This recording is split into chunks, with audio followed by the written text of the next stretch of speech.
दिमागी गुहा अंधकार का ओरांगटा। गजानन माधव मुक्तिबोध जी की कविता है, जिसमें कवि मुक्तिबोध जी आदमी की उस प्रवृत्ति की जो वो अपने मानसिक जो दिमागी गुहा अंधकार है, जो प्रत्येक आदमी की दिमाग के कई मानसिक परतें होती हैं, जिसमें वो अपनी छिपी हुई संवेदनाएं या प्रवृत्ति को छुपाए रखता है। यहाँ पे उसी प्रवृत्ति को ओरांग उठाओ, यानी एक ऐसा बनमानुस जिसे हम पुराने जमाने का हिंसात्मक प्रवृत्ति वाला समझे, उसके जरिए उजागर करती हुई यह कविता है। और ये कविता की शुरुआत कुछ मित्र आपस में बैठे पड़े हैं वहीं से होती है, जब कवि को अनुभूति होती है अपने छिपी हुई विचारधारा की। तो कविता कुछ यूं है कि स्वप्न के भीतर एक स्वप्न, विचारधारा के भीतर और एक अन्य सघन विचारधारा, प्रछन्न मतलब छिपी हुई विचारधारा। कथ्य के भीतर एक अनुरोधी विरुद्ध विपरीत नेपथ्य संगीत, यानी कि यहाँ अंदर जो प्रवृत्ति है वो उजागर होने जा रही है। मस्तिष्क के भीतर एक मस्तिष्क, उसके भी अंदर एक और कच्छ के भीतर एक गुप्त प्रकोष्ठ, और कोठे के सांवले गुहंधकार में मजबूत संदूक, दृढ़ भारी भरकम, और उस संदूक के भीतर कोई बंद है यक्ष, या कि ओरांग उठाओ हाय, अरे डर यह है कि ओरांग उठाओ कहीं छूट जाए, कहीं प्रत्यक्ष न यक्ष हो।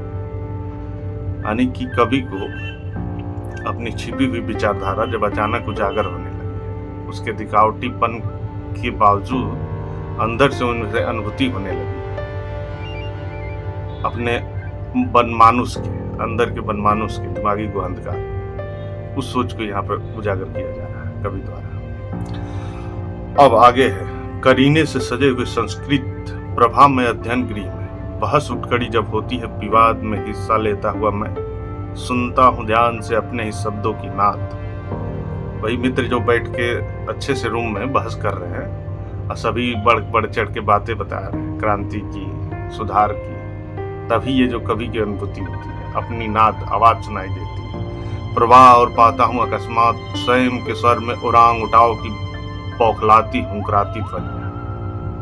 उनकी प्रवृत्ति बनमानुस की तरह अंदर से आवाज देने लगती है, बेटा तुम कुछ और हो।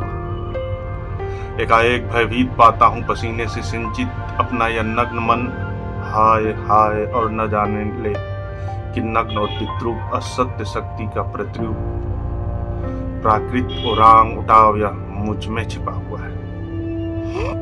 स्वयं की ग्रीवा पर फेरता हूँ हाथ की, करता हूँ महसूस एकाएक गर्दन पर उगी हुई सघन आयाल और शब्दों पर उगे हुए बाल, तथा वाक्यों में ओरांग उठाओ के बड़े हुए नाखून।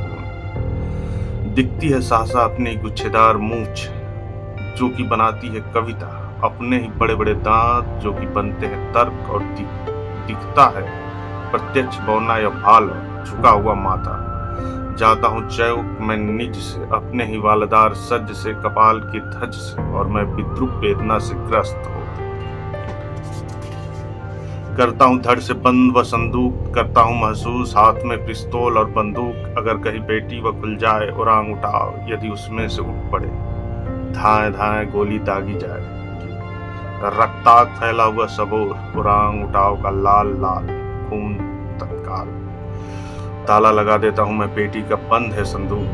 अब इस प्रकोष्ठ का बाहर अनेक कमरों को पार करता हुआ संस्कृत प्रभा में अध्ययन गृह में अदृश्य रूप से प्रवेश कर चली हुई बहस में भाग ले रहा हूँ। सोचता हूँ विवाद से ग्रस्त कई लोग कई तल। अंदर जब घर ये बेचैन होते हैं तो घर के अंदर चले जाते हैं, वहीं आभास करते हैं कि अगर ये ओरांग उठाओ बाहर निकलेगा तो इसे गोली मार दूंगा। यहाँ ये प्रतीक है कि अपने उच्च विचारधारों के जरिए अपनी इस छिपी हुई संवेदना प्रवृत्ति को मैं मार डालूंगा। और अपने दोस्तों के साथ उस संस्कृत में प्रभाव में अध्ययन गृह में अदृश्य रूप से प्रवेश कर चली हुई बहस में भाग ले रहा हूँ। सोचता हूँ विवाद से ग्रस्त कई लोग कई तल। अब अपने दोस्तों को पहचानना चालू कर दिया। सत्य के बहाने स्वयं को चाहते हैं प्रस्थापित करना। उनके दोस्त हैं जो बढ़ चढ़ के बात कर रहे हैं। अहम को तथ्य के बहाने मेरी जीव एकाएक तालू से चिपकती, अक्ल छारुक्ति सी होती है, और मेरी आंखें उन बहस करने वालों के कपड़ों में छिपी हुई सघन रहस्यमय लंबी पूंछ देखती, और मैं सोचता हूँ कैसे सत्य है, ढांक रखना चाहते हैं बड़े बड़े नाखून। किसके लिए है भागना, कौन अभागा वह।